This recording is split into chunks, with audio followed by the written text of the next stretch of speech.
భద్రాద్రి కొత్తగూడెం జిల్లా మణుగూరు ఏరియాలోని పీకేఓసీ బొగ్గు గని కేటాయింపుపై ఉత్కంఠ వీడింది. దీనికోసం సింగరేణి, జెన్కో సంస్థలు బిడ్లు వేయగా బ్లాక్ సింగరేణికే దక్కింది. సోమవారం జరిగిన వేలం ప్రక్రియలో జెన్కో టెండర్ ప్రక్రియ నుంచి వైదొలగడంతో పీకేఓసీ బ్లాక్ సింగరేణి సిగలో చేరింది. కొత్త బ్లాక్ దక్కడంపై సర్వత్రా హర్షాతిరేకాలు వ్యక్తమవుతున్నాయి. నల్ల బంగారాన్ని వెలికితీస్తూ సిరులు పండించే సింగరేణికి ఇటీవలే తాడిచెర్ల 2 బొగ్గుగని దక్కింది. ఎలాంటి వేలం లేకుండా నామినేషన్ పద్ధతిలో ఈ బొగ్గుగనిని కేంద్రం సింగరేణికి కేటాయించింది. ఉత్పత్తి పడిపోతూ ఉద్యోగాలు తగ్గిపోతున్న పరిస్థితుల్లో తాడిచెర్ల 2 గని కేటాయింపు సింగరేణికి కొత్త ఊపిరి పోసినట్లయింది.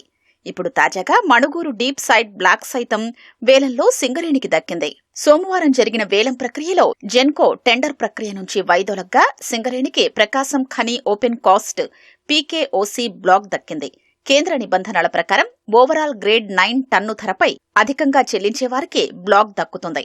టన్ను ధర 2850 ఉండగా దానిపై 6.5% అదనంగా చెల్లిస్తామంటూ కోట్ చేయడంతో ఈ బ్లాక్ సింగరేణిని వరించింది.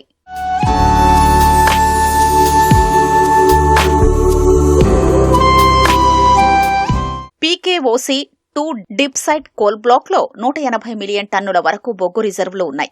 ఏడాదికి 6 మిలియన్ టన్నుల చొప్పున 25 ఏళ్ల పాటు ఈ గని నడుస్తుంది.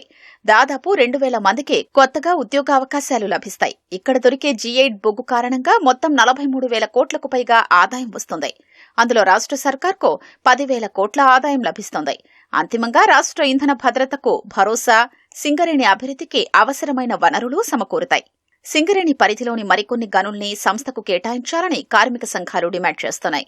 ఇప్పటికే మణుగూరు ఓసీ గని విస్తరణ పనులు జరుగుతుండగా పీకేఓసు దక్కడంతో హర్షం వ్యక్తం చేస్తున్నారు. ప్రస్తుతం మణుగూరు ఏరియాలో 2,528 మంది కార్మికులు పనిచేస్తున్నారు. భవిష్యత్తులో వారి సంఖ్య కూడా పెరగనుంది.